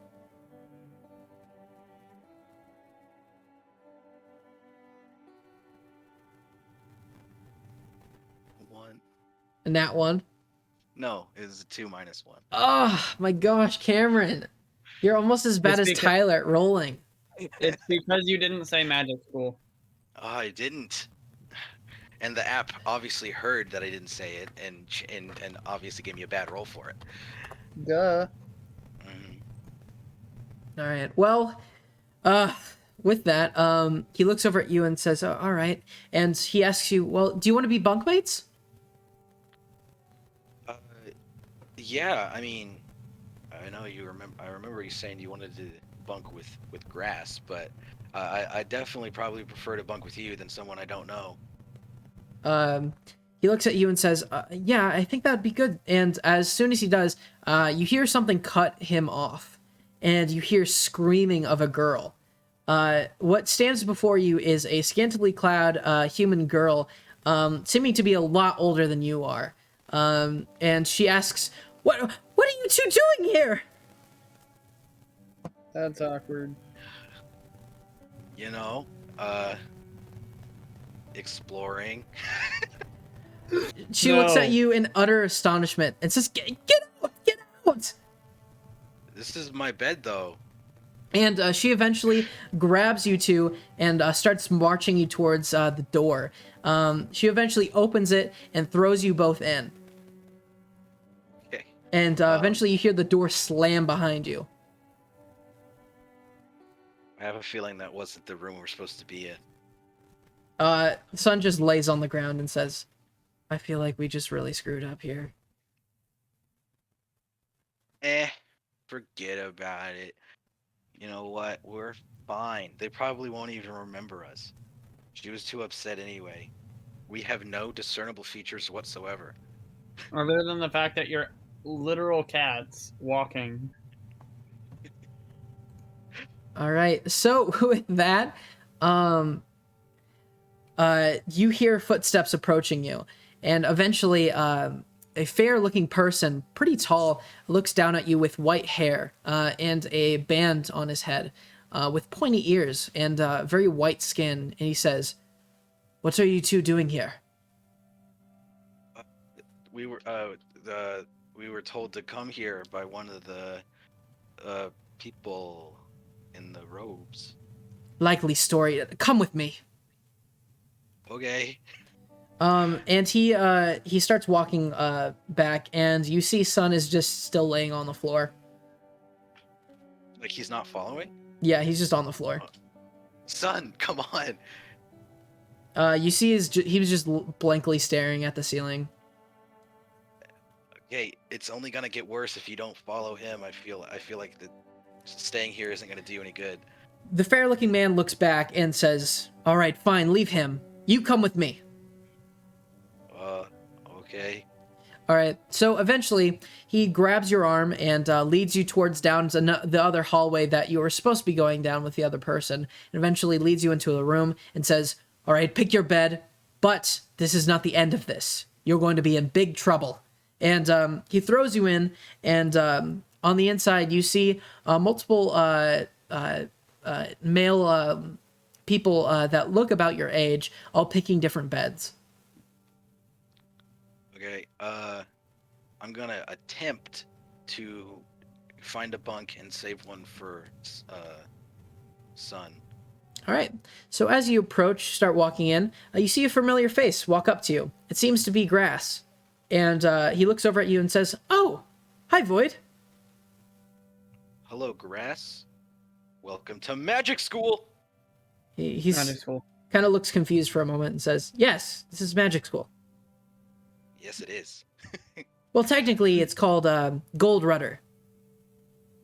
Yeah, but like, don't you think magic school just has a better ring to it? Magic school. Is Make a Grass persuasion that check. kid that no one likes? Magic school. Make a persuasion roll. Okay.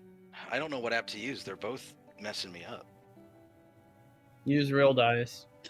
I don't have any. Can I just? It was a 1. Oh my gosh! What the heck, Cameron? Cameron, I'm going to find you and give you real dice because I have too many. Okay. So as he looks around, kind of confused, he goes back to his bunk, and eventually, some of his friends whisper something to his ear. They seem to be similar fur tone, and he walks up to you again and says, "Well, actually, me and my friends were gonna ask. We have an extra bunk on our row if you want to take it." Is there room for Sun? Probably not. But if you want to join us, that'd be cool. No. I'm just gonna wait for Sun. Join the gang. He says, "Well, suit yourself," and he walks back and he makes a remark that is under his breath. What's your passive perception? 9. You do not you do not hear it, but his friends start snickering, and he eventually makes his bed on the top of all the 5 bunks. And I'm gonna make you make a perception check to see if you find any 2 that are like next to each other. Okay. I do have proficiency in perception, so this should help slightly. Okay.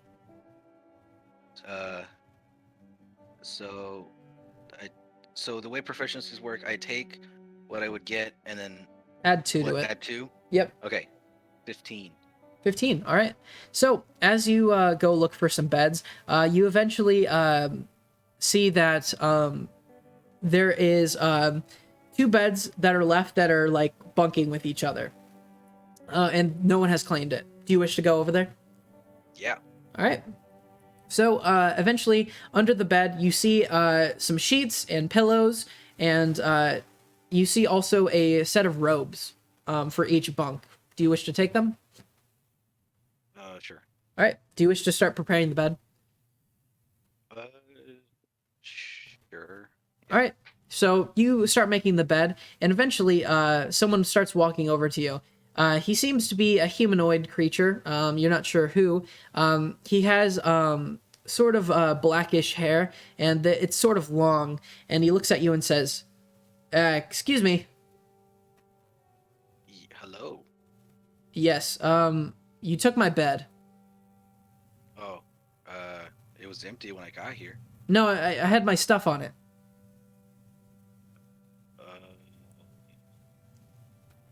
Okay. Do you have a coin on you? Perhaps we could flip for it. That's not gonna work with me. Hey, someone, he stole my bed, and some Hey, people look well, over. We don't have to get anything involved. It's fine. I'll skedaddle out of here. Yeah, as long as you know what's best for you. You're just gonna let him do that to you? Well, That sounds actually, weird, guys. Use magic, Cameron. Hold Use your on. magic on him. I want to, before I walk away, I want to check and see if I could find another set of beds. You already looked around the best you could. You could not see any others. There. Okay. So, You only see single ones. all right. How about this? I looked at the guy. Let's make this a little bit interesting. What kind of competition do you think would be the best way to settle this? How about Well, who has the longest tail? he looks over at you with kind of a smirk on his face and says, "Oh, I see a game." And he walks over to your bed and says, "How about we play this game?" And he grabs your sheets and your pillows and throws them across the room. And he eventually he walks over to you with the sheets and starts stomping on them. Someone clearly hasn't seen the Cartoon Network anti-bullying campaign. That's true. While he's stomping on my stuff, I proudly proclaim, I don't think you know the rules. I have the longest tail. I get the bed. Make a persuasion check. God, I'm using Nat Google. 20. Nat 20. that 20. The guy's like, oh, dude. Oh my god! God. Dude. Literally Tyler. This is dice worse than rollers- Tyler. These dice rollers are actually. This is. I'm switching websites again. All right, so a couple of people Find a turn better towards you dice and roller. say, Get a dice rolling app for your phone or something. they say, better stay out of his way. I wouldn't worry about him. Just go pick another bed. Stand up to the bully. And I gotta think about this. These people are being bystanders. That's just as bad. Dude, I literally. Oh. Dude. I asked them if was he actually there first. No, he wasn't. As you ask around, none of them say they saw him, but they weren't really paying attention because they kind of avoid him. All right. So what I'm gonna do is I'm gonna walk up to him. How tall is he? He seems to be much shorter than you. Okay, so I'm gonna walk oh. up to him and I'm gonna get on my tippy toes anyway, and I'm gonna say, with a really deep voice, "Excuse me, I said I have a longer tail." Make an intimidation check. Okay. I didn't have time to download a dice roller app, so this is. Come on, Google. Google, come on, please. 8. Oh my gosh! Better, but not good enough. All right, so eventually he looks towards you and says, "All right, fine. If you want to play it like this, let's do it." And he says, "Let's actually play a fair fight." And Sharper looks- claws? what? Who has the sharpest claws? No, we're actually going to do this. And he looks down for a moment and says, "I didn't want to have to do this, but you've left me with no choice." And he passes you what seems to be like a stick. And he grabs a stick of his own and from one of his bags. And he says, "All right, stand 10 feet away from me." Okay. All right, we're going to do what's called a wizard duel. Have you heard of it? No. We're about to Literally get Draco Malfoy. Dude, Sounds dude, pretty he's simple. Expelliarmus. Great. Um, Magic missile is about to destroy you, sir. he says, basically, all we do is we cast spells at each other, and whoever's faster gets to win. He says, this is the motion that you make, and these are the words that you say. And he tells you in a language that you don't really understand, but you can replicate the sounds. And he says, does this make sense? Not really. I thought you wanted a fair fight. I genuinely have no idea what you're talking about. Yes, I don't either. I just know that my parents wanted us to know some words. I've never done this before. You Oh, sure we couldn't do yeah. some like stone parchment shears type thing or? All right. And he turns his back to you and says, all right, turn around for a fair fight. Okay. Do you turn around? Oh, no. Yeah, but I'm like in a position to where I can like react slightly faster than he does. All right. So he says, 5, 4, 3, 2, 1, duel. And he turns around towards you and sticks his stick at you. Do you do anything in reaction? I will kind of get on all fours so I'm out of the way of wherever he would have been aiming, if that's possible. And then with the stick, I don't know if you're going to allow me to do this. With the stick in my tail, I look at him and I go, blah, blah, blah, blah. No. All right. So make an intimidation check with advantage. Okay. So that It is is pretty intimidating. 13 and a nat 20. Let's go! Yes. So, as you turn around and do that little pose there, you realize that he did not intend to poke his stick out to cast anything. And the first thing he starts doing is starts charging you with a clenched fist. And as soon as he sees that, he stops dead in his tracks for a moment and trips. He eventually trips himself accidentally and falls down on top of his stick. And he hits the ground hard on the hard wood floor. And some of the kids look around and says, "Hey, I think that kid just beat him up." No, it was a fair wizard duel. You hear on the ground he is crying loudly, and he's like rolling on the floor. I'm gonna go up to him and like try to maybe see if he's okay, and if we Pat doesn't. him on the back, be like, better luck next time, bud. I guess you didn't have a longer No, tail. I'm not gonna taunt him. I'm just gonna go up to him and check on him. No, taunt him. As you check on him, he doesn't even have like the visibility to see you. He's just rolling on the ground crying profusely. You do see a little bit of blood dripping from his face. So I get that bed now, I take right? this to my advantage. Okay, so I set. Okay, how much am I allowed to do? I'll just say. Okay, so I look to everyone, and in a deep voice, I go, "Don't cross me. This will be you. This is a warning to all of you." No. And then I look down at him and I whisper, "Seriously, if I need to go get someone, I can." And then I look up and I'm like, "Ah!" I will not hesitate. All right, so make an intimidation check. Get on all fours and go. "Brrr." Cameron, you also need to like claim your bed, dude. No, throughout the course of this fight, other people have already claimed the bunks. No. It's a 15. 15. All right. So you App say is that helping. you say that pretty loudly in your most booming voice. Also make a persuasion check. Okay. 10. Could it be intimidation if you're better at that? 10. You do not hear a reaction from the person on the ground. So Dead. eventually, you see all the people like looking at you wide-eyed, and then you realize they're looking not at you but behind you.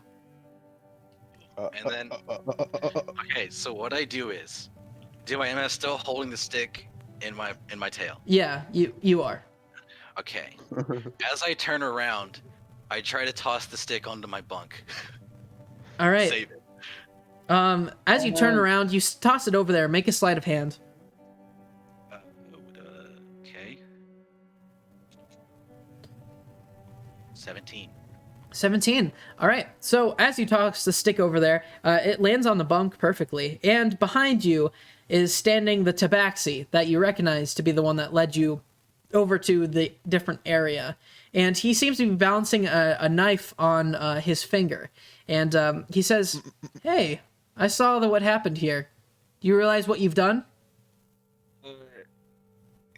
Yeah, I got a bunk. Funny story. The bunks you brought me to were occupied, so I came over here instead. He says, "Listen, kid, you get the bunks. I'll make sure of it." Wow, Ooh. nice. All right. As I walk over to the bunks, I, quietly to myself, go, "Magic school." Nice. Nice. Yes. If you were level 1, I'd give you inspiration right now. So eventually, the tabaxi walks over to the dirty and like grimy sheets that the person stepped on and stomped on, and he grabs them and throws them onto his spinning body and says, "All right, those are yours now." And he walks over to someone else's bunk, a very small-looking child with glasses on, and he grabs the sheeps from him and says, "Here, Void, take these." Okay, I'll take them for now, but I trying to do this without showing the teacher. I'll like kind of look at the kid in like a "you'll get these back" kind of way. Okay. Make a persuasion check. Wait, 10? Yeah, 10. Okay. So eventually, you put the sheets on your bed, and the tabaxi leaves. He leaves you all there. Eventually, the kid on the ground stops crying, and eventually packs up all of his sheets and leaves over to the opposite area of where you are staying. Eventually, Grass and a couple of his friends approach you and ask, "What happened there?" You know, just magic school stuff. Just another day of magic school. Grash reaches out his hand and says, "You had amazing. I saw all of it. I can't believe you actually stood up for yourself." Hey man, magic school is as magic school does. I guess it's all part of the day's work. He tells you like that. I'm stuttering the whole time. he tells you that people like you with that kind of inspiration should really join us, and he points towards the empty bunk that's still there. He says, "We still have room if you want to join." Thanks for the offer, but you really think I'd fight so valiantly for this bunk and then give it up? Well, all right. Well, one bit of advice before we go. If you're planning on hanging out with Sun, I wouldn't if I were you. There are certain people that, well, don't have as much intuition as others. And a couple of his friends chuckle, and he starts heading out and says, "Best of luck to you either way." And you also on your magic school ventures. Magic school. All right. The only thing that you realize left is the stick is still on your bed. Would you like to inspect it? Sure. Yeah, I'll do that. I guess. How do I do that? Make an investigation check.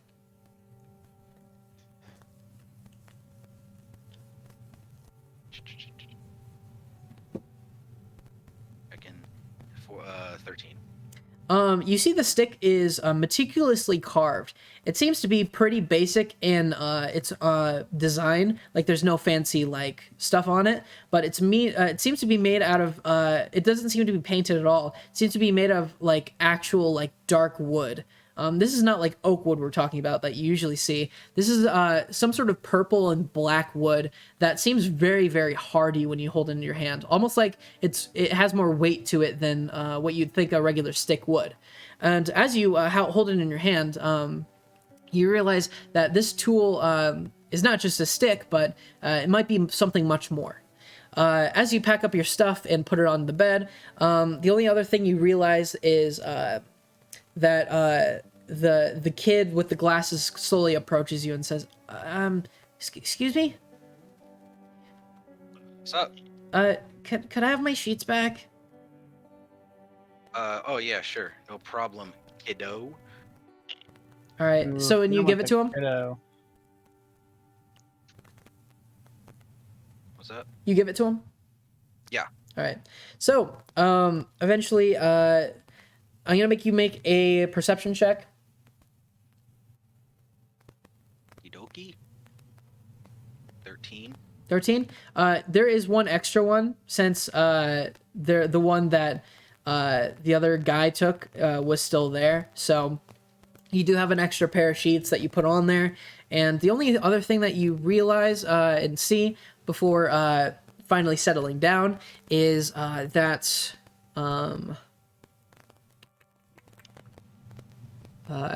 one of the human kids approaches you and says, "Hey, I saw all that. I just want to say nice job. He needed to be put down a peg." Sure, yeah. That's what I'm here to do. Justice. Magic School Justice. Make a persuasion check. Dude, this app, why haven't I been using this since the start? 15.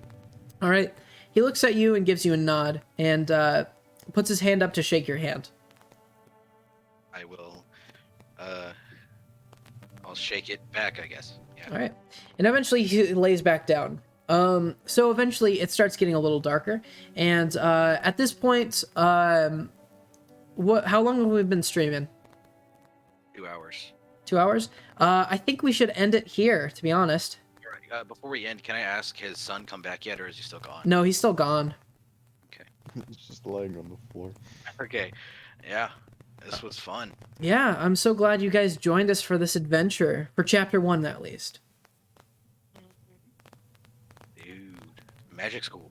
Magic school. Magic school. I think that's the main takeaway from this is just magic school. Magic school. Yeah, honestly. All right, is there anything you guys want to Be say back for before part we end 2, this? Magic school time. Can we like have a subtitle for all of his things while he's there that's just like enter the void parentheses magic school? I was actually thinking about doing that for everyone, but it's just too many words for each Magic one. school is not too many words. It's just I'm not saying for everyone, just for Cameron. I don't think there's such thing as too much magic school. That's true. That's true. Anyways, the unofficial official title for your series will just be Magic School. Even though you're gonna get kicked out immediately and you're gonna have to live on the streets. So. I mean, I'll still probably find a way to sneak back in and magic school. But It's gonna be like literal years from magic school, and each whenever he gets a victory, he's gonna be like, "This is all thanks to magic school." I'd like to thank this magic made school. for the rest of my life. I just can't wait to meet He it. still doesn't know what magic actually is yet, but he's Oh, yeah, I prepared know, to learn. That's true. For all I know, I could just be like trigonometry school, but like, yeah, this has been a lot of fun. Geometry school. Yeah, I'm glad you guys are enjoying it. So is there anything left for you guys to say before I end the stream? I'm hyped for my Magic session. school. Yes. All right. Well, thank you guys all for watching, and we will see you next time. Stay tuned. There's about to be another D&D episode right after.